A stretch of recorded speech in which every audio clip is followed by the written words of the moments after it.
क्या है MSP guarantee कानून जिसके लिए दिल्ली में मोर्चा ले रहे हैं किसान? एमएसपी का पूरा गणित समझिए। कई किसान संगठन फसल पर न्यूनतम समर्थन मूल्य यानी एमएसपी समेत कई मांगों को लेकर 13 फरवरी को दिल्ली में आंदोलन के लिए जुट रहे हैं। कृषि मंत्रालय खरीफ, रबी सीजन समेत अन्य सीजन की फसलों के साथ ही कमर्शियल फसलों पर एमएसपी लागू करता है। लेकिन एमएसपी लागू करने की बाध्यता के लिए किसान गारंटी कानून की मांग कर रहे हैं। यहां समझिए एमएसपी का पूरा गणित। करीब 20,000 किसान ट्रैक्टर कार समेत अन्य वाहनों के जरिए पूरी तैयारी के साथ दिल्ली के लिए मार्च कर रहे हैं। इसको देखते हुए पंजाब, हरियाणा और दिल्ली की सीमाओं पर भारी सुरक्षा व्यवस्था की गई है, जबकि कई जिलों में धारा 144 लागू करने के साथ ही कुछ जगहों पर इंटरनेट भी बंद कर दिया गया।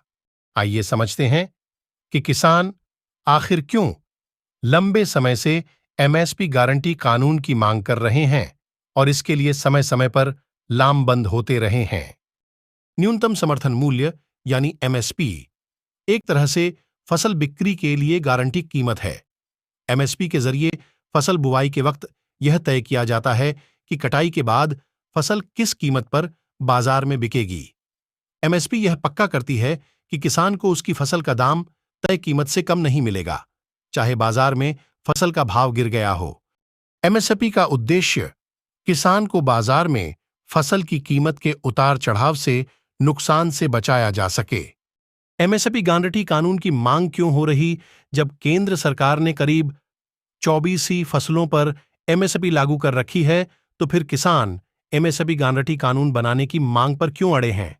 दरअसल कृषि लागत और मूल्य आयोग यानी सीएसीपी फसल के लिए यानी सरकार पर सीएपीसी की सिफारिशों को मानने की बाध्यता नहीं है। किसानों को डर है कि सरकार कभी भी फसल की एमएसपी दर घटा या बढ़ा सकती है या हटा भी सकती है। ऐसे में एमएसपी गारंटी कानून आने पर सरकार फसल की कीमत तय करने के लिए बाध्य होगी। कानून बनने से एमएसपी को वैध बनाया जा सकेगा और किसानों को तय एमएसपी रेट पर फसल का दाम मिल सकेगा, चाहे बाजार में दाम का कितना भी उतार चढ़ाव हो। इससे किसानों का नुकसान नहीं होगा और उनकी कर्ज पर निर्भरता भी कम होगी।